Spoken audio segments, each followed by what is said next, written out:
ছিল না এই দেশে? জ্বরের নাম কি? জ্বরের নাম বুলবুল। ডেঙ্গু জ্বর। কোন মশা কামড়াইলে এই জ্বর হয়? এডিস। সবই তো জানেন আপনারা, মাশাআল্লাহ। এগুলো আমাদের হাতের কামাই।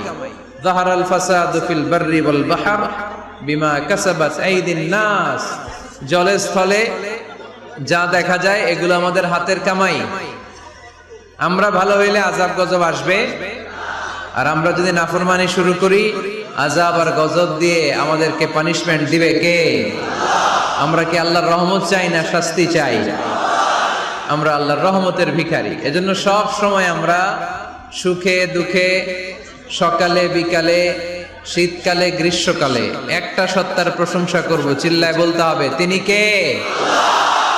আল্লাহর প্রশংসা করব, অভিযোগ করব না কখনো। অভিযোগ করবেন?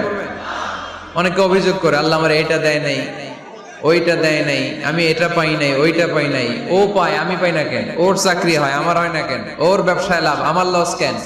ওর বউ সুন্দরী আমার টাকা লাগে না। আছে না নাই? না, অভিযোগ করবেন না। আপনি যে অবস্থানে থেকে অখুশি, আপনি যে অবস্থানে থেকে আল্লাহর কাছে অভিযোগ করতেছেন, আপনার এই অবস্থানে আসার জন্য অনেকে আল্লাহর কাছে দোয়া করতেছে, ঠিক কিনা? কিন্তু আপনি এই অবস্থানে খুশি না। অনেকে এই অবস্থানে আসতে চায়, তাদের স্বপ্ন যে তারা একদিন আপনার স্থানে আসবে, কিন্তু আপনি আপনার জায়গায় থেকে খুশি না। এজন্য উনজুর ইলা মান হুয়া আসফালা মিনকা, তোমার চেয়ে যে খারাপ অবস্থায় আছে তার দিকে তাকাও, তাহলে তোমার মনের দুঃখ ঘুচিয়ে দিবে কে? আপনার চেয়ে যে খারাপ অবস্থানে আছে তার দিকে দেখেন কি অবস্থা। আপনি এইটা চান, ওইটা চান, কত কিছু লাগবে আপনার। হসপিটালে যে দেখেন ক্যান্সারে আক্রান্ত রোগীদের কি অবস্থা দেখেন। ক্যান্সার যার নেই কোনো অ্যান্সার, বাঁচবে না সে। ওরে যে জিজ্ঞেস করেন ভাই আমি তো বাড়ি চাই, গাড়ি চাই, আমার অনেক অভিযোগ, আমি এটা চাই ওটা চাই, তুমি কি চাও? ক্যান্সার আক্রান্ত রোগীটা বলবে আমি কিচ্ছু চাই না, আমি খালি বাঁচতে চাই।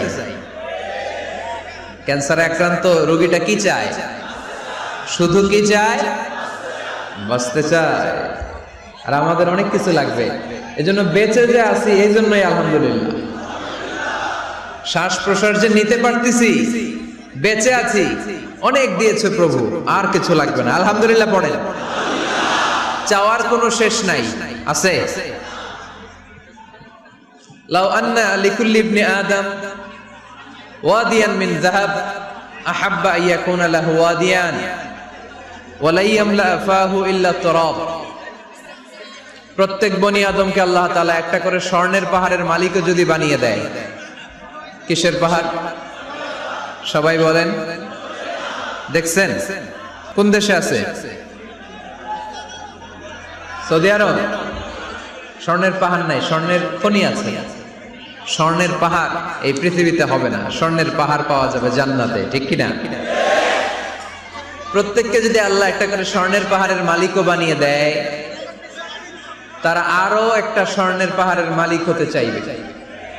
আচ্ছা বুঝে শুনে উত্তর দেন তো, আল্লাহ যদি আমাকে একটা স্বর্ণের পাহাড়ের মালিক বানিয়ে দেয়, আমার 14 পুরুষ এই পাহাড়, স্বর্ণের পাহাড় কেটে কেটে ভেঙে ভেঙে বিক্রি করে খেয়েও এই পাহাড়ের অর্ধেকও কি শেষ করতে পারবো? তাহলে আরেকটা লাগবে কেন? স্বভাব, ঠিক কিনা? স্বভাব। তো একটা স্বর্ণের পাহাড়ের মালিক যদি আমি হই, আমার 14 পুরুষ খেয়েও শেষ করতে পারবে, তারপরেও আমি আরেকটা কেন চাই? স্বভাব। আল্লাহর হাবিব বললেন এটা স্বভাব।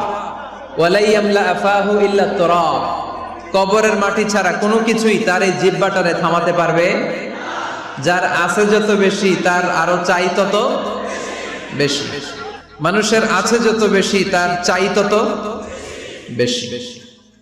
শেখ সাদি রাহিমাহুল্লাহ, ইরানের বিখ্যাত কবি, বালাগাল উলা বিকামালিহি কাশাফাদ দুজা বিজামালিহি, এই কবিতা লিখে বিখ্যাত হয়েছিলেন। তো ওনার একটা সময় আর্থিক দৈন্যতা যাচ্ছিল, টাকা পয়সা ছিল না, ফলে পায়ে দেওয়ার মতো জুতা ছিল না। কি ছিল না?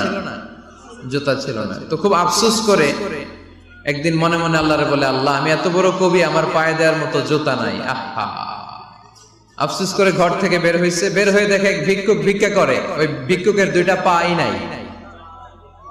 ভিক্ষুকের 2টা আর কবি সাহেবের কি নাই? জুতা নাই। কবি সাহেব যখন এই দৃশ্য দেখছে, হায় রে আমার তো পা আছে, এর তো পাই নাই, সেজদায় পড়ে গেল আর আল্লাহরে বলে, আল্লাহ শুকর আলহামদুলিল্লাহ, বেশ ভালো আছি, আর কিছু লাগবে না। এজন্য শান্তি হচ্ছে শুকর আলহামদুলিল্লাহর ভিতরে। শান্তি কিসের ভিতরে? শুকর আলহামদুলিল্লাহর ভিতরে। এজন্য আওয়াজ করে পড়েন আলহামদুলিল্লাহ। আপনার চাহিদার কোনোদিন শেষ হবে না। দেখবেন যার পা নাই, সে পা দেখে আফসোস করে, ইস লোকটা হেঁটে যায়, কি সুন্দর যায়, আমি তো হাঁটতে পারি না, যদি হাঁটতে পারতাম, যদি দুইটা পা থাকতো।